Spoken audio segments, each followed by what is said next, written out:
Հաջորդ կարևոր նախաձեռնությունները վերաբերում են լոբինգին, նաև վերաբերում են բարձրաստիճան պաշտոնատար անձանց շահերի բախման բացառմանը,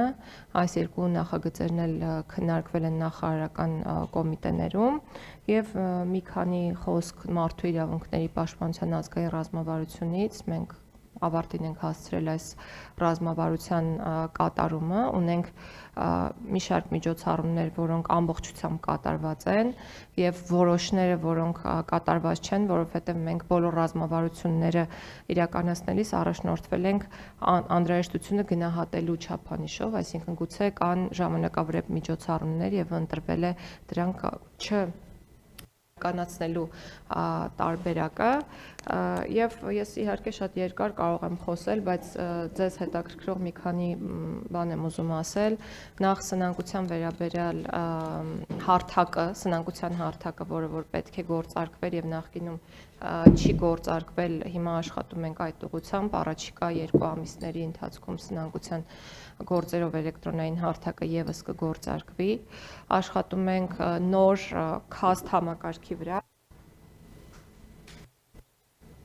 որն ամբողջությամբ ավտոմատացնելու է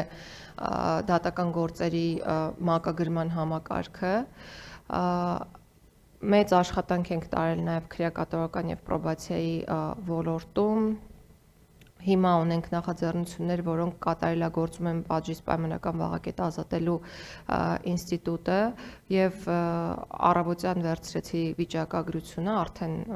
աշխատանքը տեսանելի է։ Նախորդ տարվա այս ժամանակահատվածի դրությամբ պատժից պայմանական վաղակետ ազատվել էին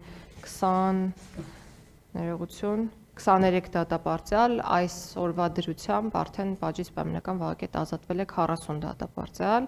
եւ մեր զեկույցների որակի լավարկումը մեծ ազդեցություն է ունենալու այս ինստիտուտի ավելի հաճախ կիրառման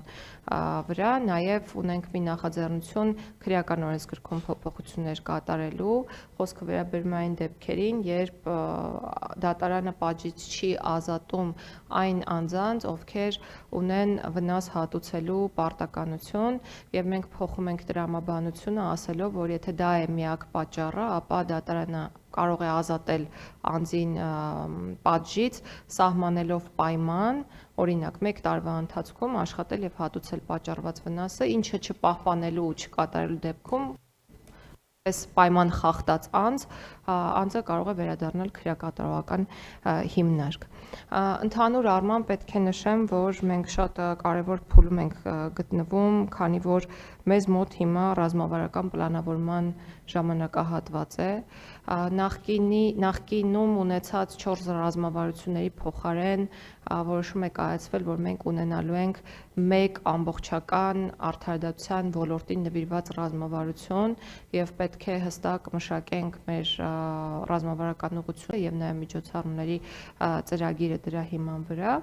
եւ մի քանի խոսք սահմանադրությունից, որի հետ կապված աշխատանքները ձեզ կարծում եմ կհետաքրքրեն։ Սահմանադրական բարեփոխումների խորհուրդը շատ ակտիվ աշխատում է, մենք ամեն շաբաթ նիստեր ենք հրավիրում եւ արդեն տեքստը պատրաստ է, ես ինչպես եւ խոստացել էի, բայց հրապարակման մասով դեռ նորություններ չունեմ, որովհետեւ որոշվել է տեքստը քննարկել նաեւ քաղաքացիական պայմանագիր կուսակցության խմբակցությունում եւ նաեւ վարչությունում, դրանից հետո որոշում կկայացվի տեքստը հրապարակելու մասով, բայց ասեմ թե ինչի։ Չէ, տեքստը, ամբողջ տեքստը հայեցակարգային դրույթները նախկինում մշակվել էին եւ նաեւ հաշվի առնելով, որ այս աշխատանքները շատ են ձգձգվել, մենք որոշեցինք այդ դրույթների հիման վրա մշակել հենց տեքստը, ինչը եւ արել ենք։